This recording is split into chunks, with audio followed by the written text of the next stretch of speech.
The moment the car approached, I pushed Hassan away with all the strength I could muster. I was the one who took the impact, who was thrown against the asphalt and ended up stuck in a bed, motionless, speechless, breathing through machines. The person driving the car was Hassan's ex, the woman he longed for even in his dreams, the woman he used to call the one who got away. At the time of the accident, she didn't take her eyes off him, as if I didn't even exist. Afterwards, with the coldness of someone who no longer has a soul, Hassan forgave everything on my behalf. He said it was the right thing to do. Days later, he himself removed my oxygen tube, without batting an eyelid, watching me waste away as if watching the end of a boring show. And then he married her, the woman who killed me, with the smiling murderer who now displayed their child as a trophy. But something happened. I came back. I opened my eyes, and I was back on that day, at that same point in time, about to be run over. I remembered what came after my death. Hassan's fake tears at my grave. The words that made me wish I had never loved him. He thanked me. He thanked me for dying. Because that, according to him, allowed his life to finally take the right turn. To find true love. I heard that hovering over my own body, and the anger consumed me so much that I would have ripped his soul out with my bare hands if I could. When I realized I had come back, I knew exactly what to do. This time, I wasn't going to save Hassan. Let him face the car, the impact, the blood, the broken bones. I wanted to watch it all. He was there, smiling at me as if nothing had happened. With the warm eyes that had once deceived me, he told me every day that he loved me, and I believed him. I thought I was lucky. I only realized what that love really meant when he testified against me in court, saying that I had crossed the street, without looking, taking the blame for my own death. He, who called himself my husband, handed over a letter of forgiveness signed on behalf of my family. Washing his hands, while his ex-lover cried crocodile tears and won back the heart that had never stopped being hers. He bought a house with the money I left him. Money that was the fruit of years of eating rice and cucumbers while I paid for his studies. On birthdays, he would scold me for buying designer lipstick. It wasn't about the price, it was about me, not being worthy. He never thought I deserved anything. I remember that time well. The saleswoman smiled awkwardly while he whispered through clenched teeth that it was a waste. It's like they say, true love can't be disguised. If a man doesn't spend time or money on you, it's because he simply doesn't care. It was in this mood that I heard Hassan's impatient voice calling me to the cinema. Instead of answering, I turned and looked around. And there it was, the white car, coming at full speed. The killer reappeared right on time, as if fate was willing to give me the gift I deserved. But I didn't run. I stayed where I was, watching the fear grow in Hassan's eyes. When he realized what was happening, it was too late. The car hit him with enough force to throw him into the air, his screams mixed with the grotesque sound of bones being crushed by tires. And this time, I confess, it was like music to me. In the afterlife, he thanked me for dying. Now, I was thankful for seeing him suffer. Maybe in the end, everything was just balancing out. At the hospital, the doctor said that amputation was the only way to save his life. I signed the papers with the same haste he had shown when he ripped out my tube. I smiled at the surgeon as he said that, if necessary, they could go beyond his thighs, up to his waist. Save my husband, I begged fervently. He was a dancer. Since he was a child, he had trained with dedication. Fame came with time, along with awards, interviews, and contracts. His feet were his temple. His dance was his religion. And now, without his legs, he would never return to the stage. I imagined the pain on his face when he found out. I almost got emotional. But with joy, He was unconscious for 2 days. But when he woke up and tried to move, despair took over the room. It was only when I told him, gently, that his lower limbs had been amputated that he really understood what had happened. His eyes filled with blood. His hands trembled. "How did they run me over?" he asked. "It was supposed to be you, not me." I stared at him in silence. When he saw that I wouldn't look away, he tried to change the subject, mumbling that maybe it was my hesitation. I let him think that. I wanted him to sink alone into the swamp of his assumptions. Despair took hold of him, as I had imagined. He began to refuse to eat, to speak, to see other people. He only accepted my presence. Me, the devoted wife, the loving cook, the dedicated nurse. I prepared his favorite dish and deliberately showed him the blisters on my hands caused by the boiling oil. When he asked if it hurt, I replied in the sweetest voice I could muster. "As long as you eat, anything goes," he cried. He ate as if it were love. But what I felt now was not affection. It was calculation, because everything we had built together was registered in both our names. The company, the contracts, the rights, and I was the one who invested. I was the one who carried on my shoulders every commitment that Hassan honored with fake smiles and dance steps. I was the one who brought in masters from the retreat to help him, who endured humiliation to ensure he shone. Now it was my turn. If I divorced him now, I would get half, but half wasn't enough. He could still cause a stir, make headlines, play the victim, and bury me in the mud. And I wouldn't allow that. I wouldn't be swallowed alive again. I used the argument that the company couldn't go a single day without leadership to return to work, and took over as interim director without question. All the artists there had been recruited under my supervision, which gave me room to assert my authority. But gaining obedience and earning total respect are two very different things. I knew I needed the right moment, a definitive occasion to seal that loyalty. And it wasn't long in coming. I was discussing the company's strategic direction with Jason when the hospital room door was brutally opened. Someone rushed in as if it were their home. When I recognized the face, I frowned. It was her. The woman who almost killed me, Hassan's ex, whom he called his immaculate light, Baylit. She entered as if she were part of the furniture, ignoring my presence with the same disdain she had shown in past lives. She threw herself into Hassan's arms, hiding her face in his chest with fake, rehearsed tears. She begged for forgiveness, said she didn't want it to end like this, begged him not to press charges. Baylit was good at acting. Hassan, as always, fell for it. He froze for a second, then said, "Honey, don't cry."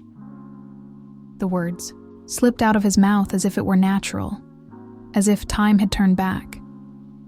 I stared at him, and for a moment, he seemed to realize what he had said. He tried to explain, claiming he had gotten confused. But I knew. I already knew everything. He had also been reborn. He was just pretending not to remember. But it wasn't time to expose him. Not yet. Baylit continued with his act, sobbing, making a scene, saying he couldn't afford a lawsuit. That it was all an accident. Hassan denied filing a complaint. He was too consumed by the pain of the amputation to remember the woman who ran him over. But I remembered, and I was the one who called the police. I was the one who hired a lawyer and started the lawsuit. When Baylit received the subpoena, she knew very well who was behind it. Still, she threw herself into Hassan's arms, because that was what she always did. Skip steps, live off pity and her body. She always knew he couldn't resist. In our previous life, she escaped prison and compensation by doing exactly the same thing. She clung to his success like a parasite, playing the victim until she became his wife. Now she wanted to repeat the script. "I can offer you a settlement if you drop the charges," she said, looking at me as if begging for crumbs. I laughed in her face. Was she willing to buy forgiveness with money? Perfect. Then let her pay. 250,000. I replied without hesitation. My husband lost his legs. I don't think it's too much. She gasped, saying she lived abroad, that she had no way to pay, that her mother was sick. She offered to give me 500 a month. I smiled. It'll take you 300 years at that rate. Are you kidding? And I looked her straight in the eye, cold as marble. Either you pay me everything at once, or I'll see you in court. Baylet's face contorted with shame. She staggered as if she were about to faint. Hassan, of course, became desperate. He shouted my full name at me, as if I were the executioner, and she were the martyr. He begged me to forgive her, saying that the situation was difficult, that she had already suffered enough. He wanted me to withdraw everything, as if it were a humanitarian favor, as if I wasn't the woman he saw wasting away in a coma, as if it wasn't him who had taken my breath away. I remained motionless, listening to the pleas, but without giving in. To him, she was Baylet. To me, she was Emily Liu, the woman who tried to kill me twice. She tried again to charm Hassan, to play the victim until he believed I was evil. Her parents had separated. Her mother was sick. Life had been hard. Yes. But what did she do about it? She used every inch of her beauty to lure men with money, and she dumped Hassan as soon as someone richer came along. When he became famous, she came back and seized the opportunity. She enjoyed life as an artist's wife while erasing me from his memory. But you can't live in a glass castle without it shattering one day. When she realized I was still a threat, she tried to erase me for good. She whispered in Hassan's ear until he agreed to turn off the machines. Together they sealed my fate. But now it was my turn. I looked at Hassan and categorically refused to withdraw the lawsuit. She destroyed his body, and with that, she destroyed what little dignity he thought he had left. Tears weren't going to solve anything. When she realized I wouldn't change my mind, she cried even louder, throwing herself on the floor like a mediocre actress at the end of her career.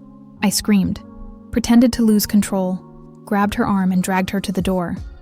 Hassan yelled after me, unable to do anything but watch. He yelled my name, said I was being cruel, that she was just a scared woman, but he was stuck to the bed, without legs, without a voice, without power, like a dog barking into the void. When the door closed, he muttered that I had changed, that now I seemed like a stranger. Oh, how I wanted to explain everything. How I wanted to tell him that the flower he saw now was made of my pain, my money, my mutilated patience. But I remained silent. Hassan continued to stare at me, his eyes full of doubt, tears, questions. What happened to us? He whispered. Who changed first? He said he loved me, that he only wanted me, that it was all temporary. But it was a lie. It was fear. Fear that Baylet didn't want him anymore now that he was disabled. Fear of losing everything. If I hadn't lived through it all again, I might have fallen for that pathetic charade, but I knew better. I saw the darkness in his eyes. After she left, a notification popped up on his phone. A new friend request. I knew who it was from. He pretended not to see it, but accepted without hesitation. They must have been exchanging messages already. But I didn't care anymore. He could have her. I had another goal, the company. While he let himself be carried away by manipulative smiles, I had to deal with a much more urgent scandal. Our leading male star was at the center of a storm. Photos, videos, rumors. The crisis spread like poison, contaminating other artists and threatening everything I had built with my own hands. Hassan, always guided by money, immediately ordered the public relations department to issue an official statement disassociating itself from Sean, the actor involved in the scandal. But I was quicker. I interrupted the order before it could be carried out. He looked at me confused, and asked if I really knew what I was doing. I didn't respond with justifications or calculations. I just said that I believed in Sean and that I would protect him. Hassan, as always, assumed it was because I was afraid of losing the most profitable actor in the cast. For a moment, he almost seemed touched by my loyalty. What he didn't know was that this was all part of a bigger plan, protecting Sean, even in the midst of a crisis, was the perfect opportunity to win the trust of the artists, to make them see me as someone capable of putting myself in the line of fire for them. And above all, I knew Sean was innocent. I searched through files, reviewed contracts, followed leads, and found the evidence I needed. The scandal had been fabricated by a rival agency desperate to sabotage us. In the midst of this storm, the unhappy couple Hassan and Baylit continued to grow closer, as if the world around them were made of fog. I didn't stop them. Quite the contrary. I made sure they had privacy, created situations where they could be alone, and cultivated their pathetic romance like a dedicated gardener. I needed them to blossom. My divorce plan depended on it. 2 months passed before the court found Baylit directly responsible for the accident. She was ordered to pay me $50,000. That night, Hassan's cell phone wouldn't stop vibrating. Messages popped up on the screen one after another. When he realized I had noticed, he tried to cover it up. He said it was a prank call, that it wasn't worth answering. And then he changed the subject. He said he was going to celebrate with the team and wouldn't be back early. I nodded silently. As I walked away, I saw him looking at his cell phone anxiously. As soon as he left the house, he asked the driver to speed up. I, however, had access to everything. I grabbed the company tablet and opened the recent conversations. What I read made me nauseous. In the chat with Baylit, her last message was a photo with a superficial cut on her wrist, accompanied by the dramatic caption, "Goodbye, my dear Hassan." What a joke, a suicide attempt for $50,000. It was obvious that neither of them would have the courage to go through with it. But Hassan, predictably, would run to her like a scared puppy. Since she was trying so hard, I decided to give her a little push. I called the investigator I had, hired for a generous fee. I asked bluntly how things were progressing between the two. There was a pause on the other end, then the answer. "They're already in bed." Great. I asked him to record everything on video. I hung up smiling. It was the perfect moment. I was already thinking about divorce, and now the evidence would come to me wrapped up like a gift. The next day, Baylit showed up at the company with an air of superiority. She was wearing an elegant coat, carrying a designer bag, and walking as if she owned the place. She had forgotten the pitiful figure who had begged me on her knees just days before. She arrogantly threw a card on my desk and said that the $50,000 was there. I picked up the card and turned it over in my fingers, looking at it. "One night and you've already secured the payment. You're worth a lot, Ms. A's." She turned pale. She feigned indignation. I had no patience for charades. I slapped her hard across the face. "How was my night, huh?" I asked coldly. Baylit stared at me, holding her face, and threatened to sue. Silently, I unlocked my cell phone and threw it on the table. She looked at the screen and froze. The headline was clear. Dance instructor Jason Martin caught in extramarital affair with his first love. Below were clear photos of the two kissing. But that was just the beginning. The HD video was stored. Every detail captured by the investigator seemed to have been filmed inches from the bed. Baylet's animalistic expressions were immortalized. She stammered, repeating that it was a montage, that it was a lie. Her broken voice was the picture of humiliation. Hassan appeared pushing his wheelchair, ignoring Baylit completely. He threw himself at me, pale and sweating. "Emily, it's all a trick, they set me up." I reached for his hand and pushed it away with contempt. I had the photos taken. I was the one who leaked them to the press. He tried to stammer something, but another slap knocked his chair off balance. The impact with the metal caused him to cry out in pain. Finally, I felt alive. That was what I owed myself. Baylit rushed to help him, glaring at me with hatred. "Why can't you just believe him?" he yelled. Neither of them knew when to stop. I pressed the button on my computer and projected the video onto the wall. Explicit images of Hassan and Baylit undressing hastily in wheelchairs. When the scene started, they both turned pale. Baylit tried to cover the screen, but I pushed her away. "Jason, is this also part of the plan?" I asked. She begged him to say something, to take a stand, to leave me alone.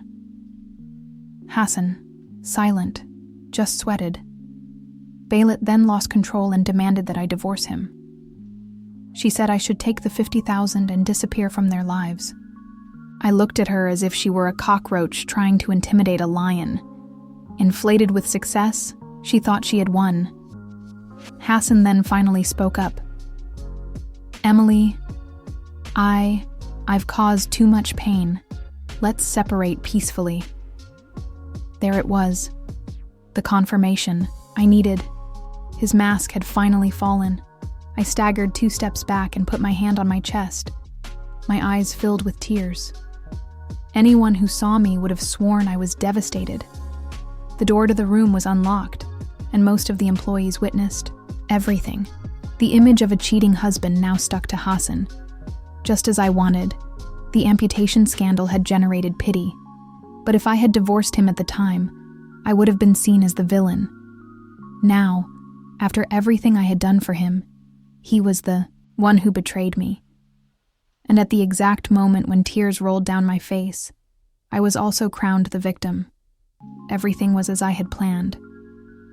"All right, I accept the divorce. Now get out of my sight."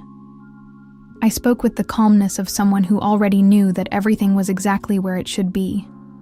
Baylit, however, couldn't contain himself. "You're the one who should leave. You're no longer his wife," he spat, while casting a suggestive glance at Hassan. I turned to face him. He didn't even have the courage to hold my eyes. He lowered his head, but his voice was firm enough to tell me everything I needed to hear. "Emily, you don't need to come back to the company anymore." I wasn't surprised in the least. I laughed dryly. "Don't forget that I own half of it. If you want it all, buy my share, convert my shares into cash and transfer them." When they realized I was really leaving, Baylit broke into a wide smile as if savoring victory. Good thing he was smiling. The higher you climb, the harder you fall. I lifted them up with my own hands so I could knock them down harder. I was about to leave when a tall figure appeared at the door. "If you leave, I'm leaving too. Wherever you go, I'll go." It was Sean's voice. After Hassan's accident, the entire company had come to depend on him. And now, after surviving the scandal, Sean was more popular than ever. Hassan's face tensed. He tried to hide it and keep up appearances, but Sean didn't give him a chance. "We all saw what Emily went through because of you. For 3 years she supported you, never abandoned you. She took care of you day and night. And now you abandon her for this woman and even kick her out of the company. If that's how you treat the person closest to you, what can the rest of us expect?" He turned to the artists who were still gathered around the door. "When I was slandered, Mr. Martin wanted to break my contract, but Emily defended me, cleared my name. If you treat a founding artist like that, what can we expect from the rest?" His words were a direct blow to Hassan's stomach. The looks around him began to change. Sander, our second most valuable male name, said without hesitation, "I'm with Emily." One of the most promising young actresses spoke up. "Me too." One by one, other voices joined in, until the most important names in the company declared their loyalty to me. Hassan's face turned pale. He was panicking. No one knew better than he did how much it had taken to build that company. I looked at him with contempt. Did he really think I had come back just to help? I came back to win over every single person there. I came back to leave him with nothing. "A bunch of ungrateful people," Baylit shouted furiously.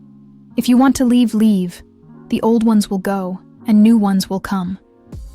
But her confidence was just noise. Hassan looked at her with hatred. Shut up, Baylit. She tried to play the victim, but his gaze was enough to silence her. Then she turned to the group and fired off with a forced smile. Just so you know, anyone who leaves now will have to pay a penalty for breach of contract. The threat was clear. The atmosphere became tense. Some faces were filled with doubt. Hassan looked victorious, but I took a step forward. I'll pay all the penalties. The room exploded with applause and excitement. Hassan clenched his fist so hard that his veins bulged. He tried to regain control. Emily, that's a lot of money. Selling you my shares will cover all those costs, I replied without emotion. Great, just make sure the rest is transferred. Then I turned my back and walked away, taking with me all the company's most valuable stars. The divorce had to be settled in court because of our joint assets. Since he was the one who betrayed me, I demanded compensation for moral damages. I also asked for the $250,000 he had given to Baylit back. After all, the money had come from our joint assets. I got everything, even what Baylit thought he had gained with his body. I got back with a lawsuit. When I left the courthouse with the divorce papers in hand, I held the document up to the light and took a photo. I posted it with the right caption to set the internet on fire. I had my own media, and the gossip blogs fed on everything. The adultery, my expulsion, the accident. For 7 consecutive days, Hassan and Baylit were slaughtered online. They became the target of collective hatred. Hassan's company's stock plummeted, millions evaporated. That night, my phone rang several times. On the 18th call, I answered. Emily Lou, it was you, wasn't it? You posted that on purpose. His voice trembled with rage. I picked up my wine glass and watched the graph of his stock plummeting. My tone was light as a breeze. Just celebrating my freedom from a traitor. Is that a problem? He fell silent. Then, in a lower voice, do you have to be so cruel? Didn't our years together mean anything? I laughed. I wanted to slap him over the phone. Who betrayed me in both lives? Who discarded me like trash to chase after Baylit? I dropped the glass and leaned toward my phone. Jason Martin, how dare you talk to me about love? His response came as a growl. Wait, you'll see what happens. I hung up before he could finish and blocked his number. A few days later, I was about to close a big deal for Sean. We arrived at the client's building and were greeted with hesitation. The brand representative said awkwardly, I'm sorry. We've decided to go with someone else for the campaign. I narrowed my eyes. Yesterday, the contract was signed. Sean, always impulsive, lost control. Are you kidding us? I touched his arm lightly to calm him down. We couldn't afford to burn bridges, but the representative's discomfort was palpable. You lost to another company. That's when he showed up, Hassan, pushed by none other than Baylit. So this is your new agency? He sneered. Impressive. You can't even keep a contract. Baylit looked at me with disdain. With that look of anticipated victory, Sean clenched his fists. I held his arm more firmly. Don't blame us, Hassan said cynically. It's Emily's fault. She screwed us over, and Baylit and I were humiliated. We just returned the favor. He smiled like someone who had just delivered a low blow and was waiting for applause. I always knew Hassan was a scoundrel. But there, for the first time, I saw the full extent of his sordidness. I felt like getting up and smashing his face with a slap. But it wasn't worth it. It was just a contract. Even if he managed to steal it, he wouldn't be able to keep it. But Hassan had become a rabid dog. Every deal I got for Sean, he would come out of nowhere to take it. Not because he had more resources, but because he would stoop so low as to cut prices unethically, turning everything into a dirty war. After, we lost 3 important contracts that way. Sean was so furious that I had to hold him back before he grabbed a knife. I calmed him down. I told him that if they wanted war, we would give them war. It was cold. It was time to bury what was left. of Hassan and his partner, I took Sean to a meeting with a director to discuss a new project. Before we got out of the car, he couldn't take it anymore and confronted me. He knew the script was bad. He knew it had no official approval or funding. It wasn't worth the effort. And he was right. It was a trap. I smiled calmly. I didn't bring you here to accept it.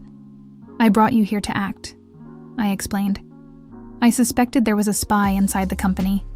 Every time a deal was finalized, Hassan showed up to ruin it.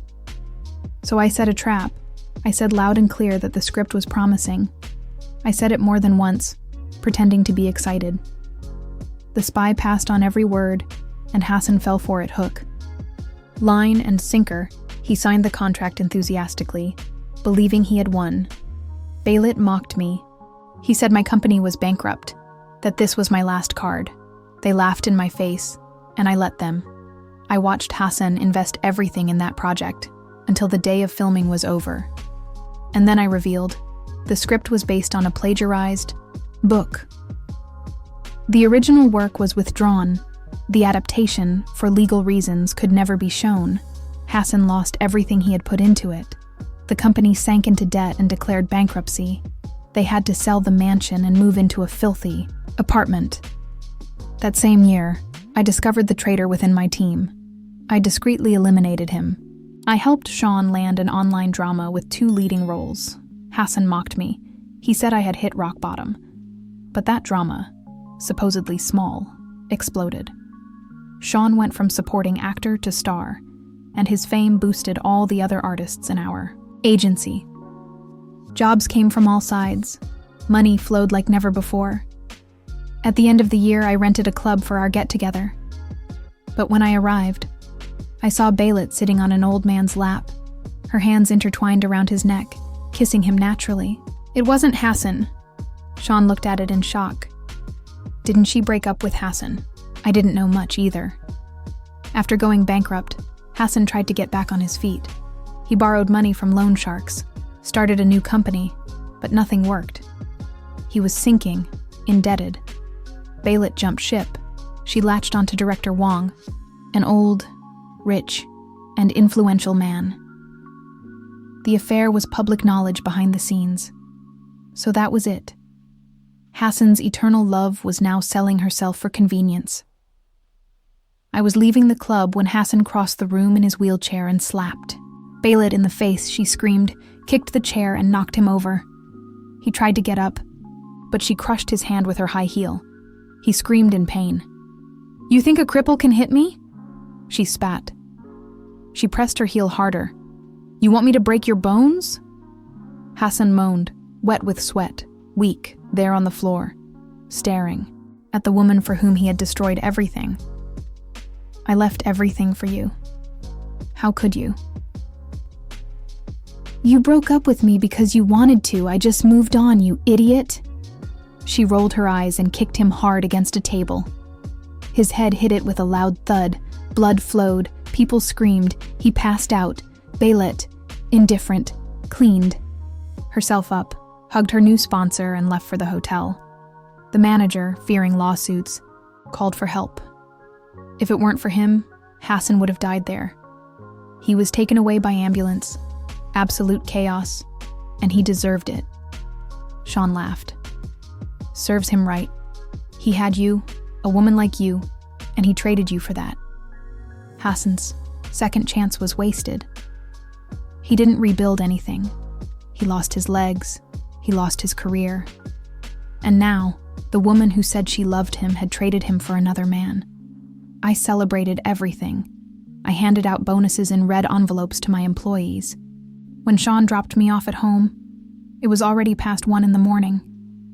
And there he was, Hassan, head bandaged, pale skin, ghostly expression. He stood in front of the gate, motionless. Before I could say anything, Sean stepped between us.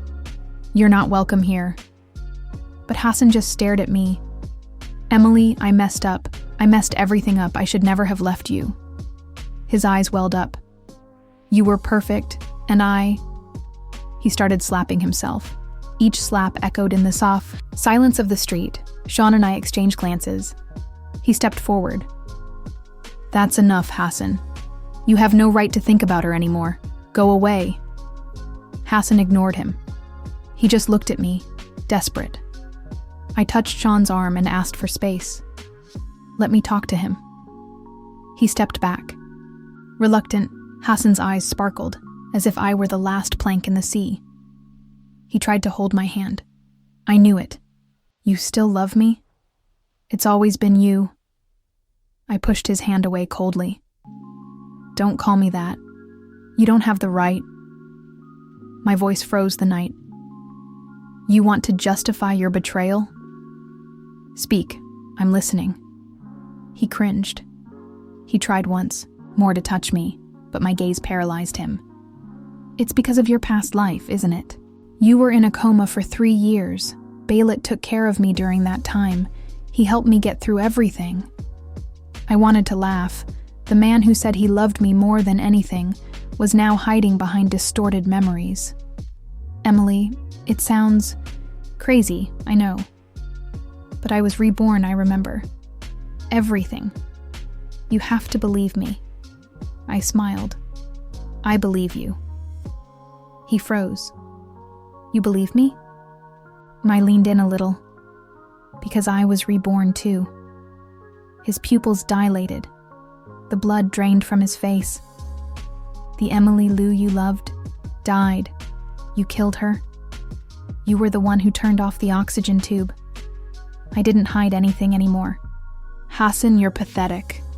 You chose Baylit twice. Twice she destroyed you, and you lost everything." I paused. "Even the son you thought was yours." He stared at me, confused.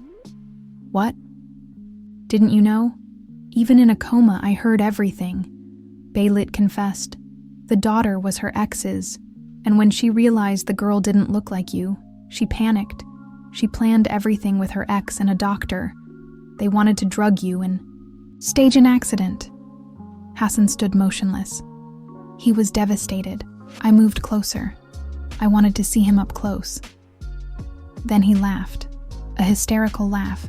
Of course that day I felt strange. She drugged me, that bitch." He disappeared after that. Months later, they found a body in a dam. It was Baylit, drowned. Her face was unrecognizable. Her tongue had been cut out. A brutal death. Soon after, Hassan was arrested, and at the police station in front of the cameras, he screamed like a madman. "She deserved it. She took everything from me." He had lost his sanity, and even though he had lived 2 lives, it was only then that he realized who really loved him. But it was too late. I looked out the window and saw the field of sunflowers. I knew that my path would be different, and that the future was now all mine.